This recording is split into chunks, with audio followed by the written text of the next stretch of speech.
Alright, real question for you. If history had its own Avengers lineup, who would Europe send? Because Europe didn't just produce kings and emperors. It produced warriors, rebels, knights, outlaws, and legends so intense that people are still telling their stories hundreds, sometimes thousands, of years later. And the crazy part? Some of these people were real. Like, actually real. Flesh, blood, mistakes, victories, and all.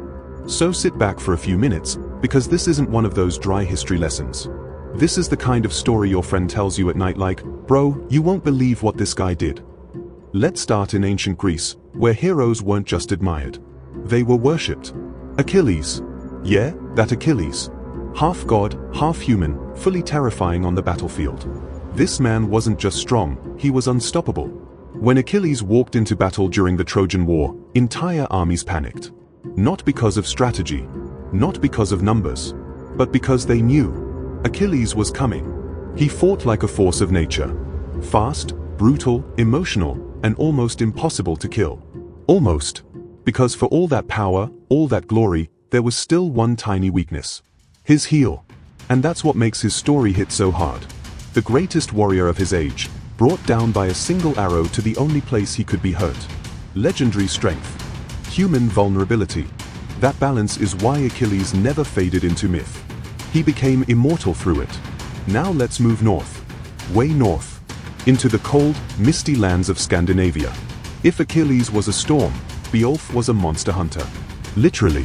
Beowulf's story reads like the world's first epic action movie. He sails across the sea to help a king whose hall is being terrorized by a creature named Grendel. And when I say terrorized, I mean people are being eaten in their sleep. So what does Beowulf do? He doesn't bring an army. He doesn't bring traps. He says, I'll fight it with my bare hands. And he wins. He rips the monster's arm off. Just like that. Problem solved. Except, not really. Because then Grendel's mother shows up. And she is furious. Beowulf dives into a monster-filled lake, fights her underwater, and kills her too. Years later, as an old king, he faces a dragon threatening his people. He kills the dragon, but dies from his wounds. And that ending matters. Because Beowulf wasn't immortal. He wasn't a god. He was brave enough to fight anyway. Now, quick pause right here. If stories like this are your thing, legends, battles, heroes who feel larger than life but still human, this is exactly what this channel is about. We've got way more insane stories lined up, from ancient empires to forgotten warriors, so hit subscribe now and stay with us. Trust me, the next legends only get crazier. Alright, back to it. Let's jump forward to medieval Britain. Picture this. Forests outlaws. Corrupt officials. A kingdom where the poor are crushed and the rich get richer. And then, a hooded figure appears. Robin Hood. Was he real? Maybe. Maybe not. But the idea of Robin Hood was powerful enough to become real in people's minds. An outlaw who steals from the rich and gives to the poor. A master archer. A symbol of rebellion against injustice. Robin Hood wasn't a king. He wasn't chosen by destiny. He was just someone who looked at the system and said, yeah, no, this isn't right. And people loved him for that. He became the hero of the common folk. Proof that you didn't need a crown to be legendary. Now let's cross over to France, where one of the most unbelievable heroes in European history steps onto the stage. Joan of Arc. A teenage girl. A peasant. No military training.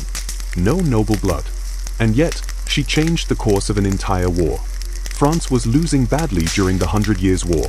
Morale was broken. The English were winning. Everything looked hopeless. Then Joan shows up and says something wild. God told me to save France. And instead of laughing her out of the room, people listened. She led armies. She inspired soldiers. She won battles. Not because she was the strongest. Not because she was the smartest tactician. But because people believed in her. And she believed completely. Eventually, she was captured, put on trial, and executed. Burned at the stake at just 19 years old.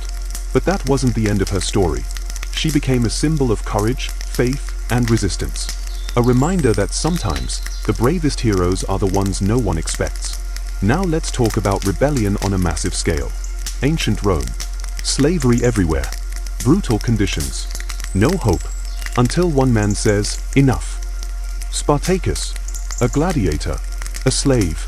A man who was supposed to entertain crowds by dying for their pleasure. Instead, he led the largest slave revolt Rome had ever seen.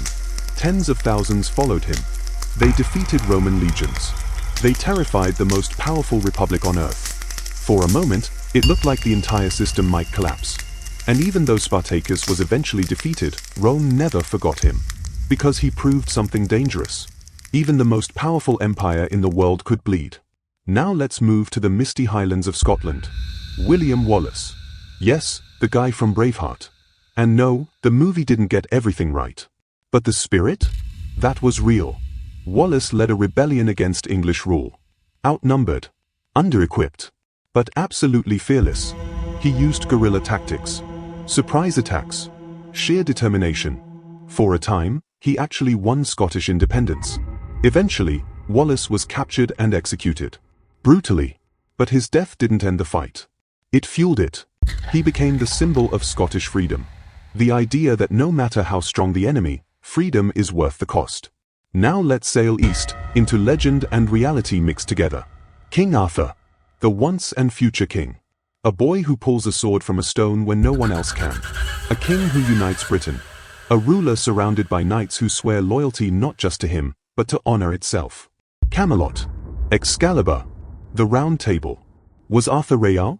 Historians still debate it. But again, that almost doesn't matter. Because King Arthur became the blueprint for what a hero should be. Fair. Brave. Just. Willing to sacrifice. His story shaped medieval values for centuries. And even today, when we talk about noble leadership, we're still echoing Arthur's legend. Now let's talk about a hero who terrified an entire continent. Vlad the Impaler. Yeah, this is where things get dark. Vlad was a ruler of Wallachia, modern-day Romania. And he fought against the Ottoman Empire with a reputation so brutal it became psychological warfare. He impaled enemies on stakes. Thousands of them. Not because he enjoyed it, but because fear was his weapon. And it worked. His enemies were so horrified that many refused to even advance into his territory. Later, his legend merged with folklore, and eventually became Dracula.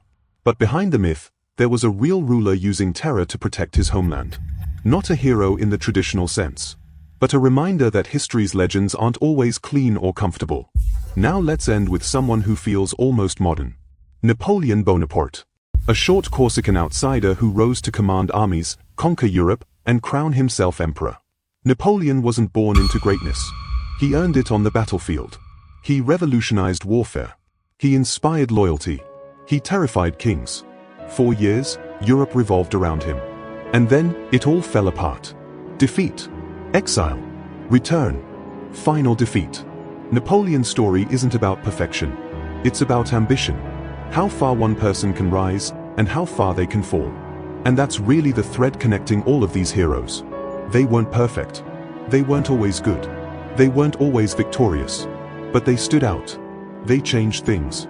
They refused to be forgotten. Europe's legendary heroes weren't just warriors or rulers. They were stories people needed. Stories of courage, resistance, hope, and sometimes, warning. And that's why, centuries later, we're still talking about them. Because legends don't die. They just wait for someone to tell their story again.